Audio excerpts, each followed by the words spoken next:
Western science has taken humanity to the moon, unlocked the secrets of DNA, and harnessed the atom, yet it finds itself increasingly disconnected from meaning.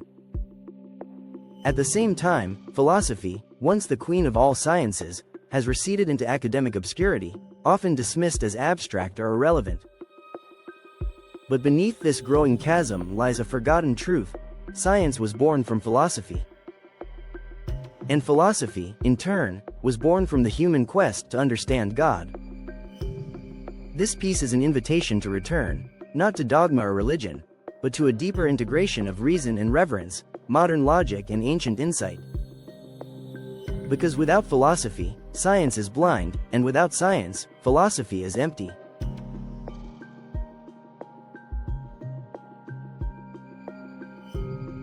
Our distinct human journey began to differentiate from other animals with a groundbreaking invention: language.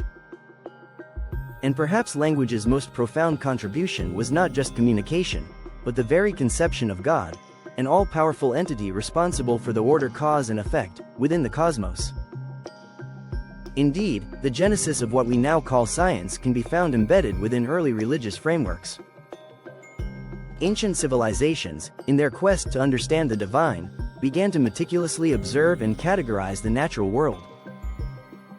From the study of the 5 elements in various traditions to the precise astronomical alignments required for the construction of the Egyptian pyramids, these were early attempts to comprehend the grand design attributed to a higher power. Therefore, science began as a sacred inquiry, not into material mechanics, but into divine order. Consider the Pythagorean mathematicians, who saw divinity in the pure, universal ratios that governed both music and geometry. Plato, often termed a Pythagorean himself, echoed this by postulating a world of perfect forms, accessible only through rational thought, a direct reflection of divine order. Even Euclid's rigorous geometry, a cornerstone of logical deduction, implicitly pointed towards an underlying, absolute structure of reality.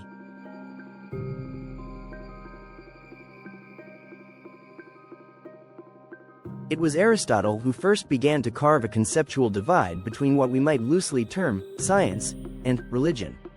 By defining God as the unmoved mover, he sought a rational, almost mathematical, first principle, a logical necessity rather than a metaphorical deity.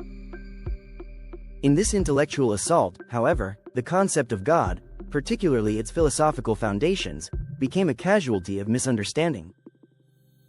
This seminal moment laid the groundwork for a growing chasm that would lead to the complexities of postmodernism, a topic we will revisit.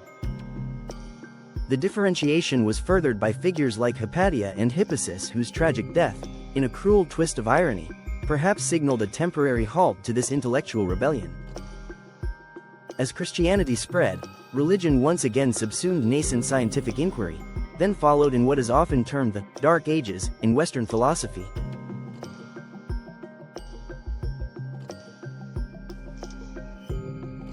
Yet, in the East, a different narrative unfolded. Across ancient India and China, the pursuit of knowledge, whether through mathematics, physics, or medicine, was fundamentally intertwined with the understanding of God or the ultimate reality. Figures like Aryabhata, whose contributions to astronomy and the decimal system were profound, were not seeking to separate divine understanding from scientific inquiry.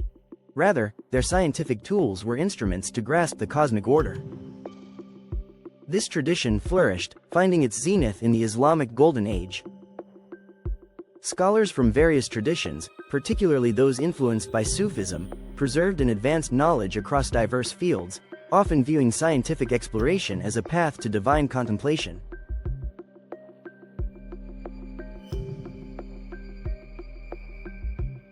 The eventual transfusion of this accumulated Eastern and Islamic knowledge into the West ignited the Renaissance and Enlightenment. However, unlike its Eastern counterparts, the burgeoning Western scientific method had already begun to consciously depart from God. This rebellious spirit was subtly evident in the human-centric art of Michelangelo and Da Vinci, but it became starkly explicit with the Copernican revolution. Galileo's persecution, tragically, deepened the chasm between science and religion, further compromising the traditional understanding of God within the scientific discourse. The Enlightenment followed, championing reason as superior to religious dogma. With Newtonian mechanics, a clockwork universe governed by predictable laws, and Kant's idealism, science cemented its perceived superiority. Mechanics, in its triumph, even started to distance science from philosophy, believing itself to be the ultimate arbiter of truth, often forgetting that even Newton himself was a member of philosophy department. The convenient dismissal of profound scientific philosophical analyses of God by figures like Leibniz and Spinoza during this period speaks volumes about this growing intellectual isolation.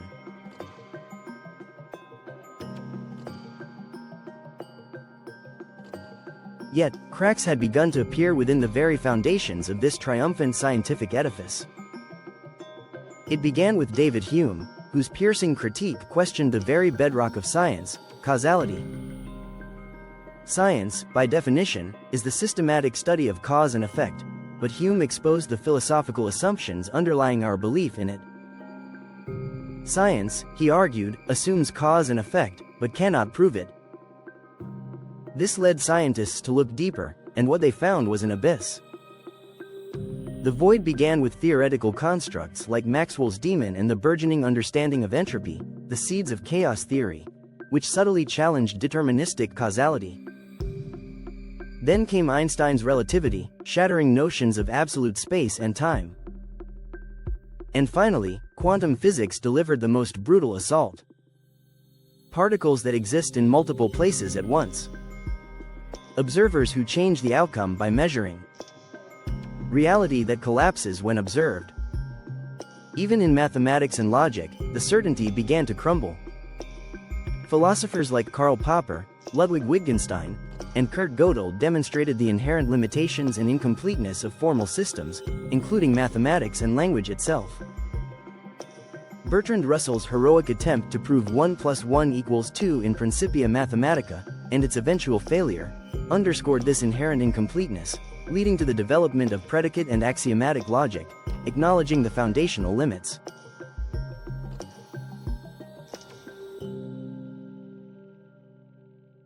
This shaking of scientific foundations was felt profoundly in philosophy. Unlike science, Western philosophy, despite its internal contradictions, hadn't entirely abandoned the concept of God. But the relentless assault on reason and rationality from within science forced philosophy into a crisis of meaning. Thinkers like Albert Camus and Jean-Paul Sartre grappled with existential angst and the absurd. Ultimately, Friedrich Nietzsche's declaration, "God is dead," became the starkest symbol of this intellectual shift.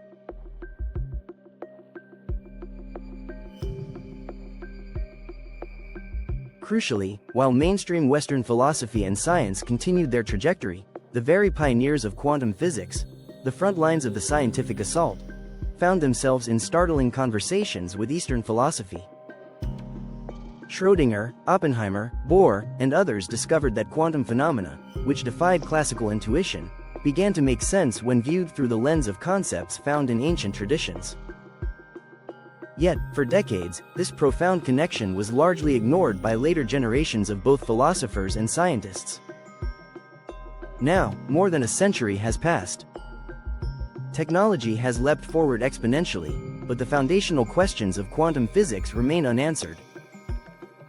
The core issue lies in the two ghosts that Western science has persistently avoided: infinity and consciousness. These concepts, inextricably linked to the very definition of causality, are precisely what quantum physics relentlessly pushes us towards. A closer look at these concepts would further reveal that these are in fact philosophical problems. In the East, from Advaita Vedanta to Taoism to Buddhism, these ghosts are not avoided but embraced.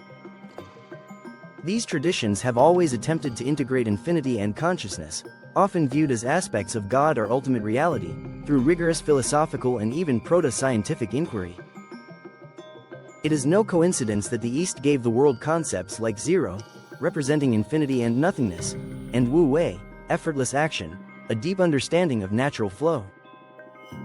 Even within Western mysticism, in Sufism, Kabbalah, Hermetic and alchemic traditions, and even Christian mysticism, figures like Giordano Bruno and Meister Eckhart echoes the same holistic approach.